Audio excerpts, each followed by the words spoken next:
चलो तो ठीक, अभी हम क्या पढ़ रहे हैं कि मनुष्य में लिंग गुणसूत्र का निर्धारण कैसे होता है। तो हमने देखा कि भैया एक कोशिका में 23 जोड़े गुणसूत्र पाए जाते हैं। कितने जोड़े? 23 जोड़े। तो 23 जोड़े हैं, टोटल कितने गुणसूत्र होंगे बताओ?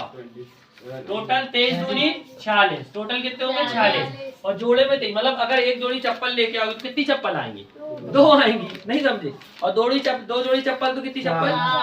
4 चप्पल। तो जोड़े, तो 23 जोड़े गुणसूत्र रहते हैं। इसका एक कोशिका में रहते हैं। कितनी? एक कोशिका में। अब हमारा शरीर असंख्य कोशिकाओं को मिलकर बना है, और कोशिका के अंतर्गत अपन कौन कौन सी चीजों को पढ़े? जो कोशिका के अंदर है, cytoplasm, ribosome, Golgi body, mitochondria, और कौन कौन सी? ER, cell wall, cell membrane, plasma. ER मतलब एंडोक्लाइन रेटिकुलम, जिसको अंतःप्रद्रव्य जालिका बोलते हैं, उसी में रहता है गुणसूत्र।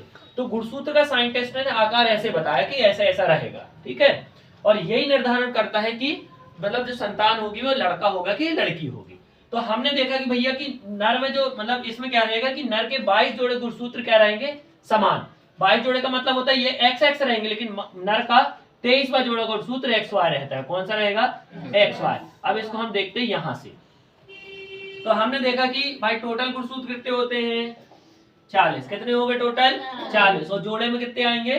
23 जोड़े गुणसूत्र। तो हमने देखा कि पहला जोड़ा क्या रहेगा नर का? ये नर लिखा है मैंने, और ये मादा लिखा है। तो पहला जोड़ा गुणसूत्र क्या रहेगा? X X.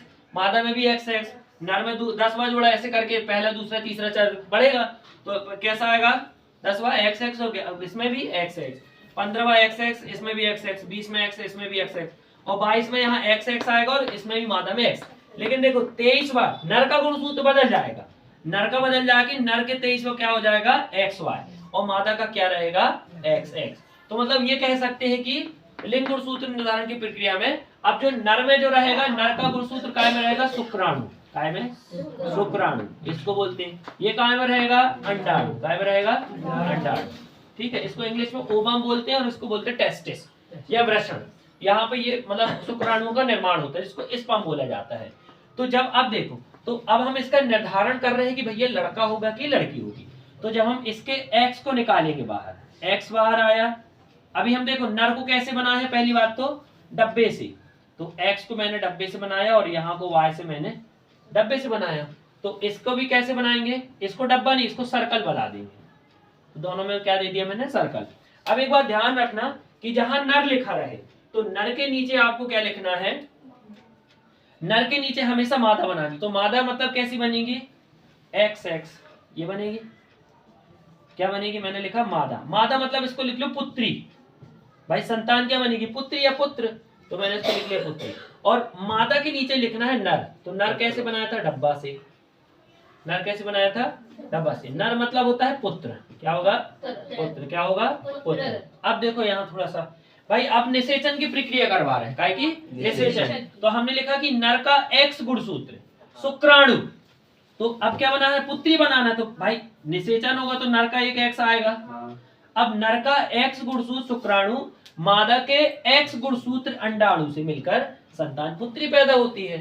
तो नर का एक्स गुणसूत्र और मादा का एक्स गुणसूत्र ये मिलेगा तो क्या बन जाएगी? संतान पुत्री बन गई। अब पुत्री बनी है। अब ऐसा तो नहीं कि इस पुत्री के लिए भी नर का एक्स चाहिए है। पुत्री में क्या 2 एक्स कहां से आएंगे? देखो, फिर नर का एक्स गुणसूत्र मिलकर मादा के एक्स गुणसूत्र से मिलकर संतान पुत्री पैदा होगी। बन गई पुत्री।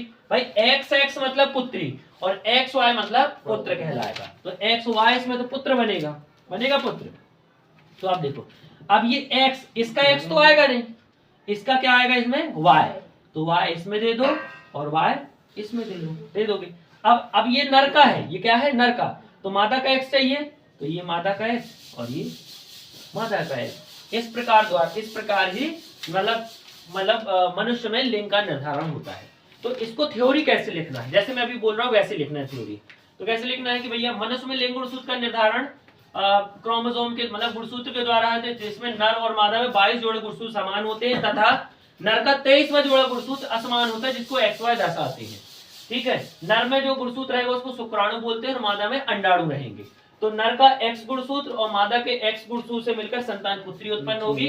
मतलब नर का एक्स गुणसूत्र शुक्राणु और मादा का एक्स गुणसूत्र अंडाणु मिलकर संतान क्या बनेगी? पुत्री। उसी प्रकार नर का वाई गुणसूत्र शुक्राणु और मादा का एक्स गुणसूत्र अंडाणु मिलकर संतान पुत्र उत्पन्न होगा।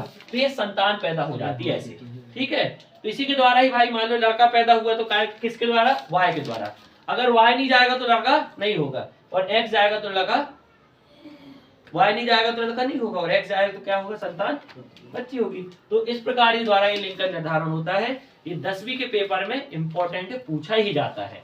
इसके अलावा एक क्वेश्चन और आता है इसमें, जिसमें आपको पढ़ना पड़ेगा मटर का पौधा, टीटी वाला, तो उसको हम नेक्स्ट वीडियो में अपलोड कर देंगे, ठीक है। आप लोग कमेंट करके बता दीजिएगा, और कोई अगर कोई डाउट है तो आप कमेंट करके पूछ सकते हैं। नहीं पल्ले